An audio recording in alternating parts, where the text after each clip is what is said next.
No se puede repetir eso. Vamos a continuar con el comentario de Kimberly Taveras. Gracias, Elvin Castillo. La verdad es que, señores, en medio de todo lo que está pasando en el país, como siempre, el tema de la educación es un tema primordial para nosotros poder salir adelante como país.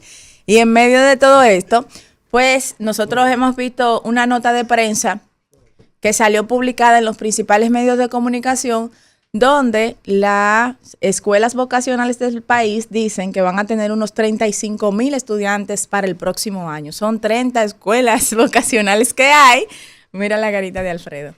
Son 30 escuelas vocacionales que hay y dentro de las mismas pues se imparten diferentes cursos técnicos. Yo he dicho aquí que uno de los principales problemas que tenemos en el país con el tema de la delincuencia, aparte del tema del cuidado, es que cuando los jóvenes ingresan a alguna cárcel del país acusados de algún delito grave o no grave, que son en la mayoría, un asalto no agravado, lo que fuere, pues lejos de reformarse en estas cárceles, lo que hacen es que emprenden una carrera de criminalidad, porque cuando están en la cárcel hacen una vinculación con mucha gente que está en esos medios, en el crimen organizado y que está cumpliendo mucho tiempo y reclutan entonces a esos jóvenes que están allí y pues se vuelve una escuela para ellos y son las relaciones que ellos hacen en ese tiempo que pasan por la cárcel, ya sea una prisión preventiva o lo que fuere.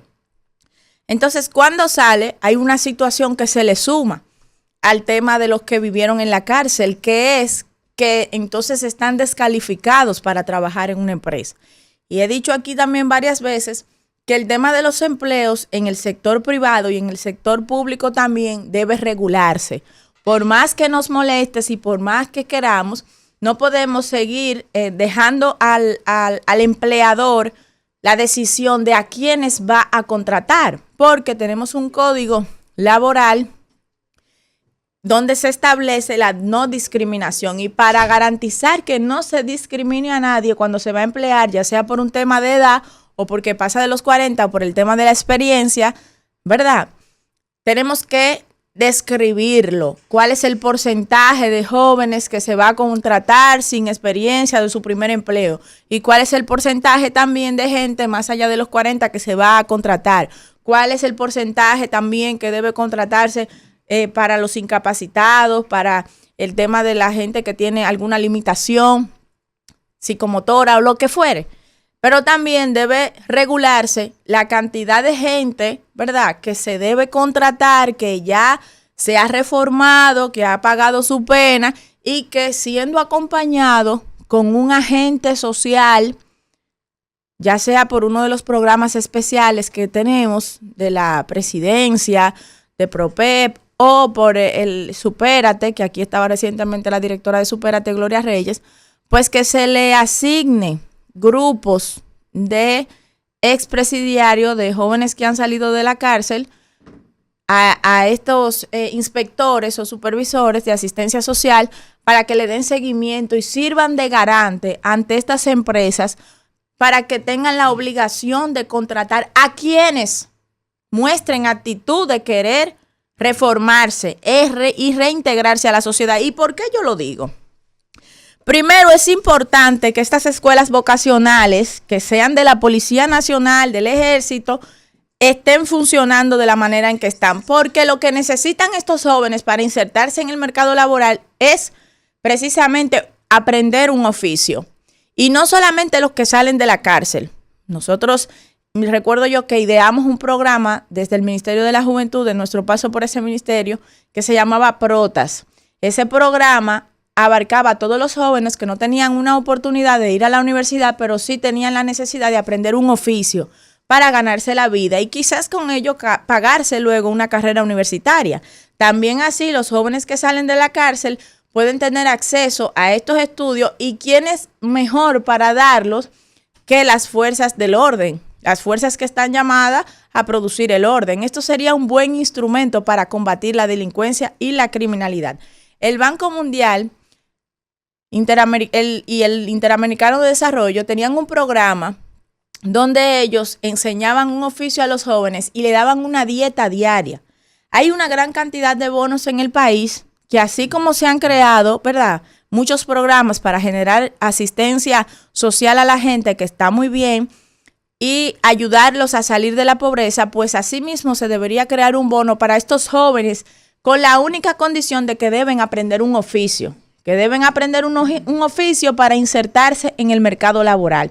Y me parece que esta es la mejor forma, sobre todo con los jóvenes que salen de la cárcel, en combinación con las escuelas vocacionales de las Fuerzas Armadas, en combinación con el acompañamiento que se le pueda brindar desde los programas especiales de presidencia, con un inspector o un agente social que se dedique a darle seguimiento, pero un seguimiento real, no como ahora que le asignan a una persona tal, ¿verdad?, bajo una libertad condicional, que luego nunca más los vuelve a ver o no les pasa revista o no sabe en qué van.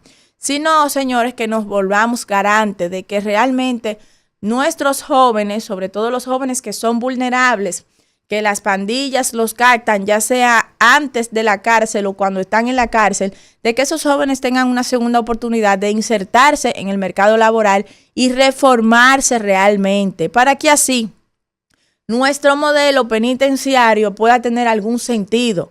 Si no lo tiene dentro de la cárcel, pues que lo tenga cuando esos jóvenes salgan de la cárcel y que adquieran ese oficio o desde la cárcel o fuera de ella. De igual manera, también los jóvenes que no están en la cárcel, esos son más fáciles todavía de encaminar. Antes de que lleguen ahí al crimen organizado, antes de que lleguen a incapacitarse por el gran consumo de droga y a volverse adictos a ellos. Y a veces hace falta la infraestructura y nos vamos mucho en infraestructura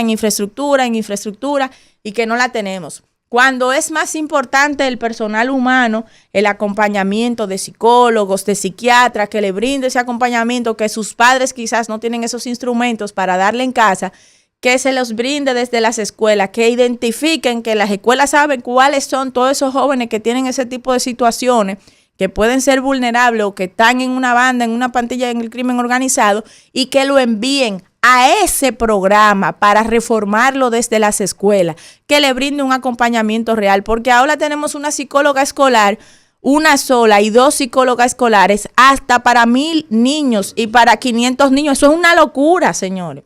Eso es una locura. Es difícil así darle seguimiento a nuestros jóvenes, sobre todo en estas condiciones de vulnerabilidad que no encontramos.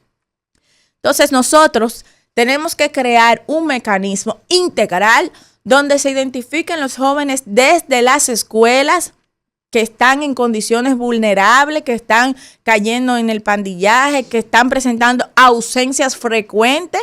¿Por qué es esto? Que se discuta con los padres, que desde ahí entonces se envíe a recibir asistencia de un psicólogo, de un psiquiatra o como requiera. Si cayó en las drogas, para sacarlo de las drogas. Si está en el tema de la violencia, para sacarlo de la violencia.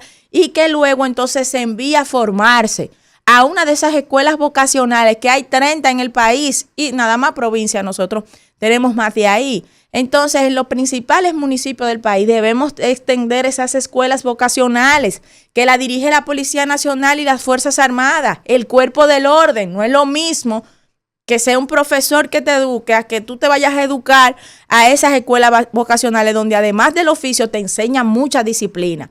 Y la infraestructura, es fácil la infraestructura. ¿Cuántas iglesias no tenemos en el país que no se usan en algunas horas del día? Y yo quiero que usted me diga a mí cuál iglesia, cuál religión que se practica aquí en masa va a estar en contra de poner a disposición de las Fuerzas Armadas y de la Policía Nacional o del Estado Dominicano para implementar cualquier tipo de capacitación del Infotep que vaya dirigida hacia esos jóvenes. ¿Y cuántas iglesias el Estado Dominicano no ha construido, no ha ayudado? Sobre todo la Iglesia Católica, que siempre ha sido un aliado de la comunidad y del Estado Dominicano. Hay más iglesias, señores, en este país, posiblemente, creo yo, que escuelas. ¿No es así, Víctor? Si usted hace un censo de cuántas iglesias hay en un país, haga ese ejercicio. Vaya a su comunidad e identifique las iglesias que hay. e identifique cuáles son las escuelas.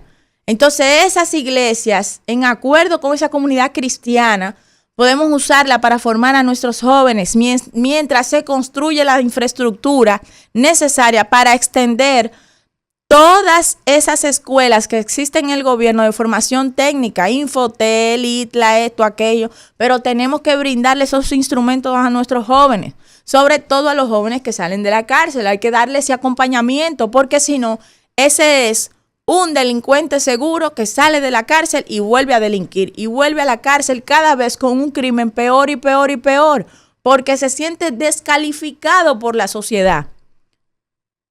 Gracias, Sandy.